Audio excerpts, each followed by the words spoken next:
واحد سنين يسوق جلسوا وانا اللحية طبعا كبيشتشون لبكون سجالي طبعا قدبدا وجوا وساعة وبرامج كتكون مغلدون تاني لا ضر اللي كان قضوا واحد كم النقطة هي صدي كذا لا تحل كقيس الدبجاد أن إلهي حدا حل جارن يوزريح اللي بانك كتر سن برمانك أو زريح اللي بانك كتر سن معامل كهير شبل لما أنت مقالة البلد ونو جار حل أنت هي صداسيل محا عقبدا أو كجرا مية لكل من دبجاد أو ولدي دني حل كوريتشي محا يسكلا كل من إيران أصبح قوي توسع جنوي بدنايين لكن عقبتها الله طارن كرو وأمس حتى ما بتسي عن أسمني إن شاء الله مركمل في على نومر تكون الكتير الجوبي إماشي قد إسلام عامل كهرة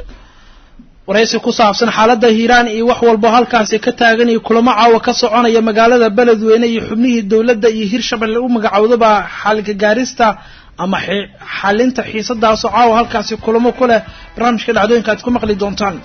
دولة الصومالي وحي كهذا شحنون كعذر كإيبولا والله جاهل هذا الكاسي وقالنا قطر مية صومالي وجرت عذر كاسي نسوقاره ما دام عيد مدى وجود بدن هذا الكاسي وقالنا يكسرين صوماليا معلومات وأنت تكوس عفصانية مقلي دونتاني وحي دولة الصومالي كتير دولة كينيا وحي دعوة لحرير تمورن كبضع الصوماليا كجود بسيد دولتها النرويج بريطن كينيا أو بلان نكون كارتوا هدية الصومالية كقولي ستو كيس كبضع حد هرت على محكمة عالمية ICJ واربحين كوسافسن دعوة لحرير تمورن كبضع كينيا هدية كجود بين النرويج بريطن يوحوا البارمات كوسافسن برامج كعاويات كل جاي صدام تان ورك الحريرة كينيا أو دعوة لحرير تمورن كبضع كجود بين دولتها النرويج بريطن أيضا كويس إن دولتها سيتغير من كماليات يولبا mid la xiriirta aragtida ay ku biiranayaan Soomaaliya sidoo kale warbixin kale gaar ah ku eegana Kenya hadii Soomaaliya ka guuleysto dhanka dacwadda badda ay hadda horta maxkamadda caalamiga ICJ oo Kenya waxay wajihi kartaa badlaan warbixin arintaas ku saabsan eegi doona laakiin waxaan ka hormarinayaa xaaladda Hiiraan ilaa hadda wali ma jirto xal laga gaaray xiisadda ka dhalatay xilka qaadista gudoomiyaha hore ee gobolka Hiiraan dabageed magaaladaas waxa wada gaaray gudiyadii gargaarka ay u kala magacaabeen dawladda Soomaaliya guddiga u xil saartay xalinta halkaasi maamulka Hiirshabelle oo madaxweynuhu ugu weyn yahay halka ku sugan asna guddiga u magacaabay inay xaliyaan xiisadda halka ka jirta toddobaad kadibna wali waxa laga magaarin magaalada waxa la soo sheegay in xiisaddu ay sideeda ay ka jirto dabageedna uu ku sugan yahay magaalada waxa wali xal buuxa aan laga gaarin xiisadda ka dhalatay xilka qaadista madaxweynaha Hiirshabelle uu ku sameeyay gudoomiyaha xilka laga qaaday Yuusuf Axmed Hagar dabageed magaalada Beledweyne ayaa wali waxa ka soconaya kulamo kala duwan oo uu dhaxmarayo qaar kamid ah waxgaradka magaalada ku nool iyo gudiyo wasiir ah oo magacaabay madaxweynaha Hiirshabelle oo u xil saaray xalinta arintan magaalada Beledweyne xarunta gobolka Hiiraan waxa maanta gaaray xildhibaano iyo wasiiro maamulka Hiirshabelle ka socda si ay kaga mid noqdaan mas'uuliyiinta Beledweyne u tagaya xal u helista xiisadda ka dhalatay xilka qaadista gudoomiye dabageed lagu sameeyay oo dabageed ku dhiisana oo ku sugaya magaalada asaga iyo waliba ciidamo ku beela daacadna waa ilaalinayna amnigiisa xaaladda magaalada ayaa degan maalmihii ugu dambeeyay marka loo ogaado sida ay heedeen 3 maalin ama 4 maalin ka hor waxna magaalada ku sugan ciidamada ka tirsan militariga Soomaaliya ciidamada dalka Djibouti ee amsab qayb ka ah la tilmaamayo xafiisyada ugu muhiimsan magaalada ay la wareegan qaar kamid ah waxgaradka magaalada waxa ay sheegay in ay waanta wali ay socoto ilaa hadda xal laga gaarin xubno wasiir ah ayaa maanta gaaray magaalada Beledweyne iyo waliba xildhibaano ka kooban maamulka Hiirshabelle waana kuwa madaxweyne Waare 13 bishan uu magacaabay in ay arintan galaan madaxweynaha qudhiis waxa uu ku sugay magaalada Beledweyne gobolka Hiiraan inkastoo la tilmaamayo in doorka ku leeyahay arimahan ay tahay mid aad u yar maadaama madaxweyne Waare 13 bishan markuu gaaray magaalada Beledweyne ay dhaceen dibadbaxyo careysan dadkuna ay dhigayeen kana soo horjeedaan Waare qudhiiso taageerna u muujinaya gudoomiyaha shaqada laga eriyay dabageed haddaba xubnaha maanta halkaas gaaray waxa kamid ah xildhibaan Cabdiladiif Maxamed oo kamid ah xubnaha xildhibaanada baarlamaanka Hiirshabelle qaybna ka ah xubnaha ومدحونها واري ومجعب حلنت أرنتم أما بوق كجرا هيران إن حل جار وحنا حاوي صوتك عشان قطع التليفون كان لحري وحنا حكوا دي الله حد واحد أصور تجاره سببها حال كلو جار لا يا بوق ولي كجرا هيران يعقبها حيستا والله وحدة من الجراء قلبون مال لو دخلنا هو دريمي كرتا مال مامور أو كسره يعقبون كودن هو دريمي كرتا قلبون تاسو هو إن شاء الله تك وحن أحب صارني بلد كدح جوجا مثلا معمول كا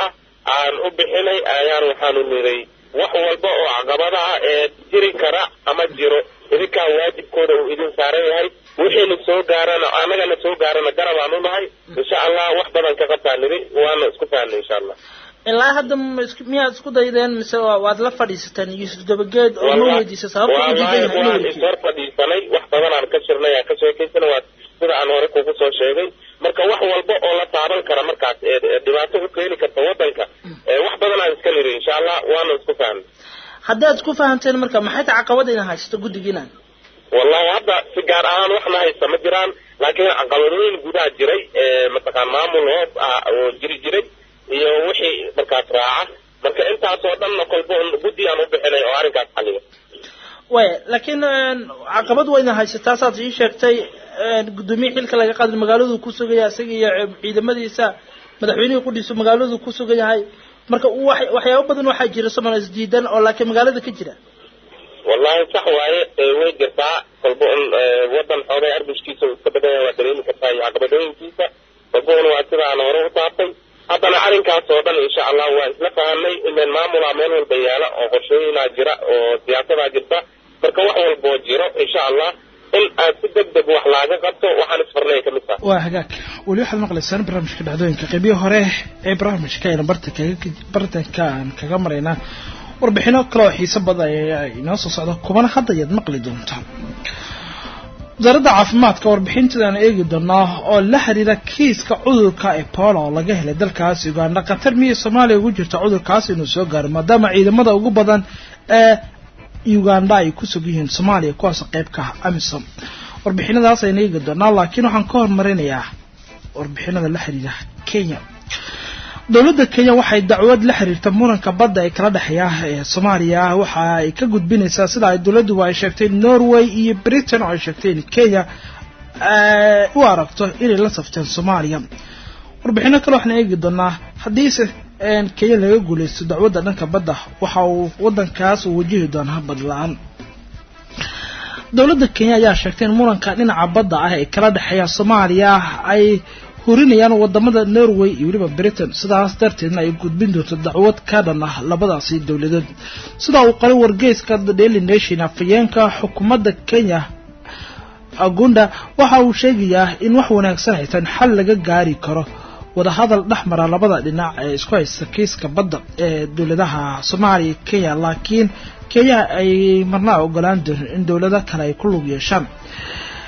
Peter Gawi oo ah qabiir dhanka Kenya ah isla markaana falanqeeya siyaasadda ayaa sheegaya in Kenya dacwadeeda badda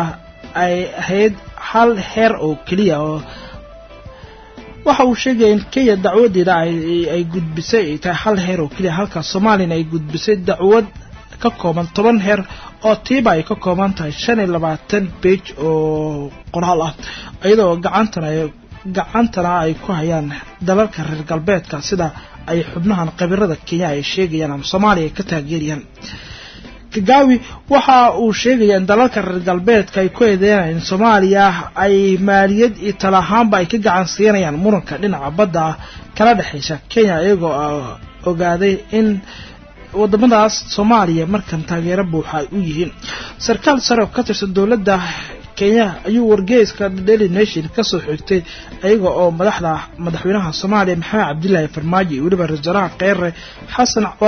Soomaaliya Xasan Cali Kheyre ku eedeeyay in xiriir ay la leeyihiin shirkadaha shidaalka baara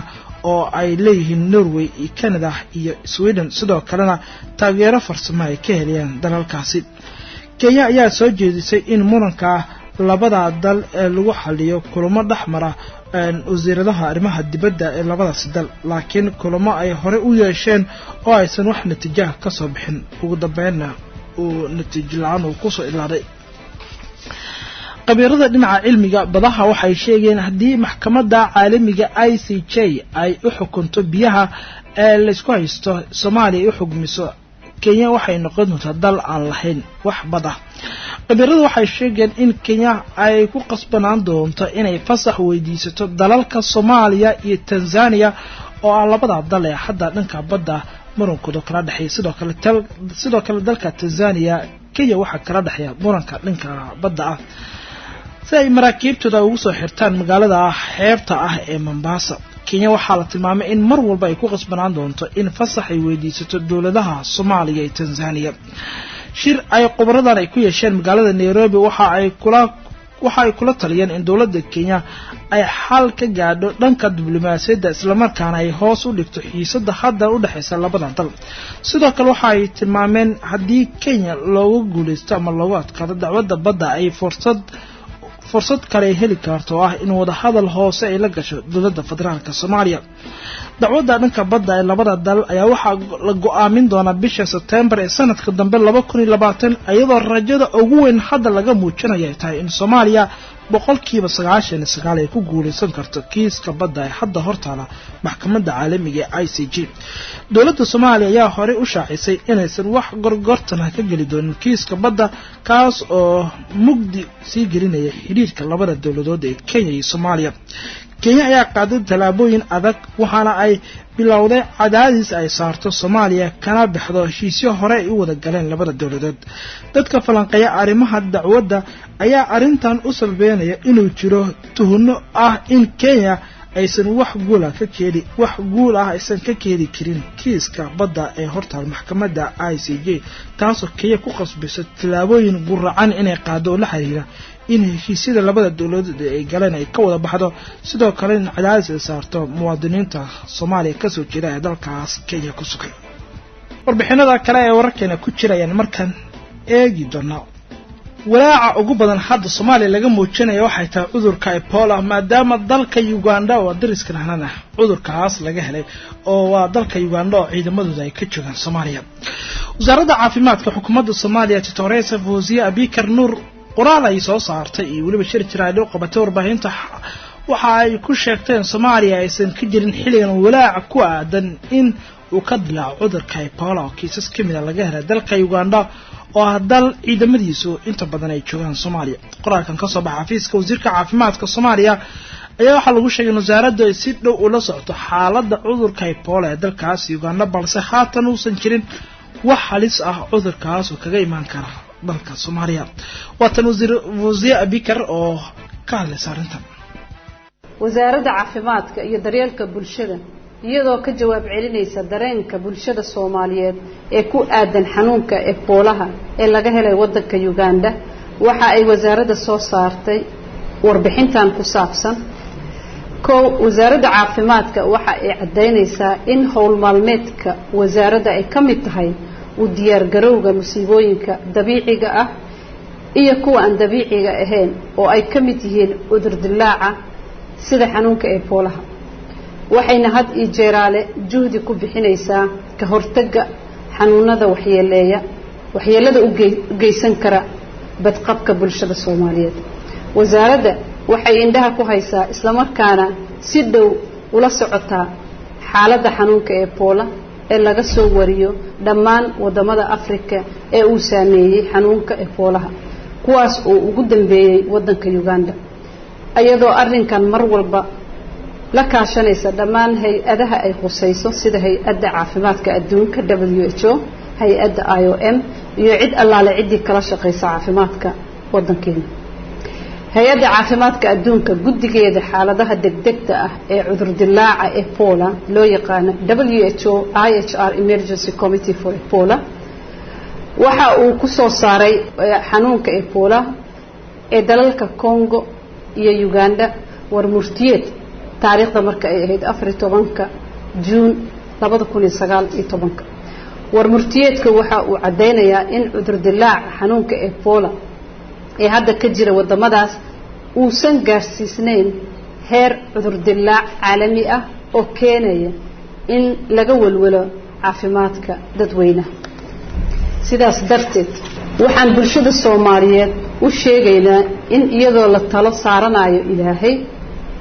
lana kaashanayo aqoonta loo leeyahay cilmiga xakameynta cudurrada faafa inuusan jirin walwal iyo walaac gaar ah oo ku saabsan in cudurka uu u soo gudbo dalkeena Soomaaliya. waxay wasaaradda caafimaadka sidoo kale ku kalsoonaan kartaa sida ay wadamada dariska nala u dabaqaan xeerarka caalamiga ah ee la xiriira caafimaadka dadka socdaalka ah ee isaga goosha gobolada